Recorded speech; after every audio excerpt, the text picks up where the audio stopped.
शिवनारायण चौबीसा महाविद्यालय में विधिक सेवा प्राधिकरण तहत मृत्यु बोध जैसी कुरीतियों को समाप्त करने हेतु जागरूकता शिविर का आयोजन किया गया। राजस्थान राज्य विधिक सेवा प्राधिकरण के निर्देशानुसार विधिक सेवा समिति सिमलौड़ा द्वारा आज शिवनारायण चौबीसा महाविद्यालय सिमलौड़ा में मृत्यु बोध जैसी कुरीतियों को समाप्त करने हेतु जागरूकता शिविर का आयोजन किया गया, जिसकी अध्यक्षता सिविल न्यायाधीश एवं तालुका अध्यक्ष मुकेश कुमार रेगर द्वारा की गई, जिसका मंच संचालन शिवनारायण चौबीसा सिमलौड़ा की प्राचार्य रंजना चौहान के द्वारा किया गया। इस मौके पर दीप प्रज्वलन न्यायाधीश द्वारा कर कार्यक्रम का शुभारंभ किया गया। इस जागरूकता शिविर के बारे में जानकारी देते हुए न्यायाधीश ने मृत्यु बोध जैसी कुरीति को समाप्त करने एवं विधिक सेवा प्राधिकरण के बारे में छात्र छात्राओं को कानूनी जानकारी दी। इस मौके पर अधिवक्ता बाल गोविंद पाटीदार एवं अधिवक्ता गौतमलाल रौत ने भी बच्चों को समाज में व्याप्त कुरीतियों को समाप्त करने की जानकारी दी। इस मौके पर तालुका अध्यक्ष सिमलौड़ा सिविल न्यायाधीश मुकेश कुमार रेगर, एडवोकेट बाल गोविंद पाटीदार, गौतमलाल रौत, गिरधर रौत, धवल पाटीदार, पीएलवी रमेश चंद्र रौत, गौरव पंड्या, सरतुना चौकी प्रभारी चंदूलाल भराडा एवं कांस्टेबल नरेंद्र भगोरा, महाविद्यालय से प्राचार्य रंजना चौहान, मनीष शाह, नीलेश पंड्या, जगदीश पाटीदार, सपना चारण, रिया पंड्या, लालशंकर कटारा, राहुल गरासिया आदि कॉलेज स्टाफ मौजूद रहा। बात बताई है। इसके अलावा एक चीज पे आप गौर कीजिएगा कि जिस घर में किसी की मृत्यु हुई है, जिस घर में किसी की डेथ हुई है, वहां पर रीति रिवाज नाम पे, सामूहिक मृत्यु भोज के नाम पे, चाहे गंगोज के नाम पे, चाहे किसी भी तरीके तीसरे के नाम पे, 12वें के नाम पे जो भोज का आयोजन किया जाता है, वो पैसा कहाँ से आता है? कई बार घर का मालिक खुद मर चुका होता है, 2 साल के बच्चे, 4 साल के बच्चे, 5 साल के बच्चे, 7 साल के बच्चे, एक विधवा स्त्री, उनसे ये अनावश्यक खर्चा करवाया जाता है सामाजिक रीति रिवाज के नाम पर। ये जो मृत्यु भोज है ये कुरीति है। कुरीति का मतलब ये है कि ऐसी एक रीति जो देश काल समय परिस्थिति के हिसाब से अब कुरीति बन चुकी है, उसको हम कुरीति कहना चाहेंगे। तो इस कुरीति के कारण से जिस परिवार में कोई एक मेंबर जिसकी डेथ हो गई है, उसके पीछे जो बचे हैं उसका जीवन इस कारण से दुर्भर हो जाता है कि उन्होंने दुनिया भर का खर्चा उसके 12वें पे कर दिया, उन्होंने दुनिया भर का खर्चा उसके मृत्यु भोज पे करा, और फिर वो कर्ज पेटे दब जाते हैं। और यहाँ तक कि जो कर्जा देने वाले हैं वो भी यही कह के देते हैं कि कोई दिक्कत नहीं है, ले जाओ आप, बाद में ले लेंगे। ये जो एक सामाजिक बुराई है जिसके पीछे खर्चा होता है, जिसके कारण से आप अपनी सामाजिक और आर्थिक और जो बेसिक नीड्स है लाइफ की वो आप पूरी नहीं कर पाते हैं, जिसमें कि हर्डल्स आते हैं, उस चीज पर रोक लगाने के लिए, उस चीज का एहसास कराने के लिए आज ये कैंप जिला विधिक सेवा प्राधिकरण के आदेश से हमने रखा है कि मृत्यु बोध जो है एक सामाजिक बुराई है। कोशिश करें आपके घर परिवार आसपास रिश्तेदार, यदि ऐसा प्रोग्राम आपको कहीं नजर आता है जहां पर मृत्यु भोज के रूप में इस तरीके से अनावश्यक कर्जा करके, अनावश्यक खर्चा करके और कोई बड़ा बृहद प्रोग्राम रखा जा रहा है, तो आप सभी इतने समझदार मैं अपेक्षा कर सकता हूं, क्योंकि आप कॉलेज के बच्चे हैं।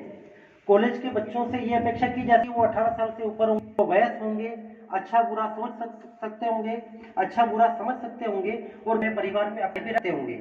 अगर आप पढ़े लिखे हैं, अगर आप जागरूक हैं और अगर आप अपनी एजुकेशन से आगे बढ़ रहे हैं, अगर फिर भी आप पिछड़ेपन वाली कुरीतियों का पालन करते हैं, आपकी पढ़ाई काम की, जब तक आप इन कुरीतियों को, बुराइयों को वैज्ञानिक सोच के आधार बदलेंगे नहीं, छोड़ेंगे नहीं, तब तक अपनी जो एजुकेशन है उसका कोई फायदा आपको प्रैक्टिकल धरातल पर नहीं मिलेगा।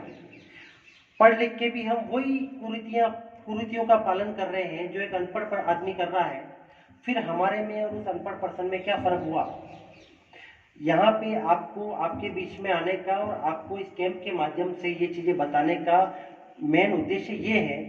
आपको आपके पेरेंट्स ने, आपके परिवार ने उनका भविष्य बनाने के लिए, आपका भविष्य बनाने के लिए भेजा है। वो भी अपेक्षा करते हैं कि मेरा बच्चा, मेरा भाई अगर किसी अच्छे कॉलेज में, किसी अच्छे स्कूल में, अच्छे इंस्टीट्यूशन के अंदर जा रहा है तो कल उसका भी भविष्य सुधरेगा, हमारा भी नाम रोशन होगा। अगर आप एजुकेशन जो यहाँ पे आप ले रहे हैं, जैसा कि आपके प्रिंसिपल साहिबा ने भी बताया कि यहाँ का जो कॉलेज है बहुत डिसिप्लिन है, मुझे भी सुन के बहुत खुशी हुई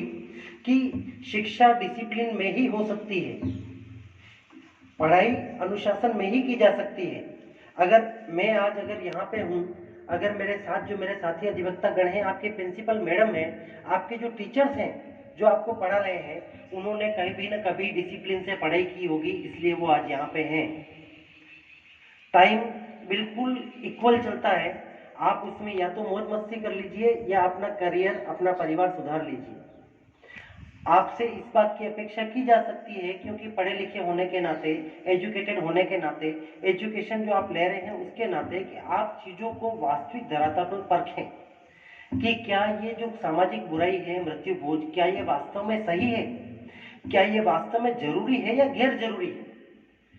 जरूरी चीज वो होती है जिसके बगैर हमारा काम नहीं चल सकता। गैर जरूरी चीज वो हो सकती है जो हमें दिल से हम मानते हैं कि गैर जरूरी है, लेकिन हम ढो रहे हैं, हम उसके बोझे को ढो रहे हैं, क्योंकि हमारे दादा परदादा करते आए हैं, क्योंकि हमारी पुश्तें करते आई हैं। अगर पुश्तें करती आई है तो उसके कुछ अलग कारण रहे होंगे, उस टाइम उस देश काल परिस्थिति के अंदर कोई अलग कारण रहे होंगे, और आज के जमाने के अंदर हो सकता है वो कारण अब मौजूद नहीं है, लेकिन हम क्योंकि पुश्तैनी जो बाप दादा परदादा करते आए हैं तो हम उसका पालन करेंगे। अगर हम इन कुरीतियों से ऊपर नहीं उठे तो ये हमारे सामाजिक और आर्थिक जो प्रगति है उसमें निश्चित रूप से बाधा बनता है। इस कारण से जो है नॉर्मली जो है, मैं सिविल न्यायाधीश सिमलवाड़ा के पद पे कार्यरत हूँ। हमारी जो कोर्ट है आपके सिमलवाड़ा में है, आप लोगों को जानकारी भी होगी। और कोर्ट का क्या क्या काम होता है, मेरे ख्याल से यहाँ पे हर बच्चों को या तो देखा होगा या सुना होगा या बुक्स में पढ़ा होगा, या हो सकता है आपने टीवी में देखा होगा, पर आपको ये तो पता होगा कोर्ट का काम क्या है। न्याय करना, अपराधी को दंड देना, जो पीड़ित है उसको न्याय करना, कोई न्याय वाली जो फाइलें होती है सिविल की, क्रिमिनल की, एनआई केसेस वगैरह की, उसके फैसले करना। हम लोगों का काम पहले तक ये नहीं था कि हम आपके स्कूल्स में, कॉलेजेस में, यहाँ पर किसी भी तरीके से आए और आपको ये बताएं कि मृत्यु भोज सामाजिक बुराई है। ये आप बुक्स में पढ़ चुके हैं कि मृत्यु भोज सामाजिक बुराई है, तो क्या जरूरत पड़ी कि हम लोगों को यहाँ आने के लिए जो राजस्थान राज्य विधिक सेवा प्राधिकरण और जिला विधिक सेवा प्राधिकरण के आदेशानुसार हर जगह पे हर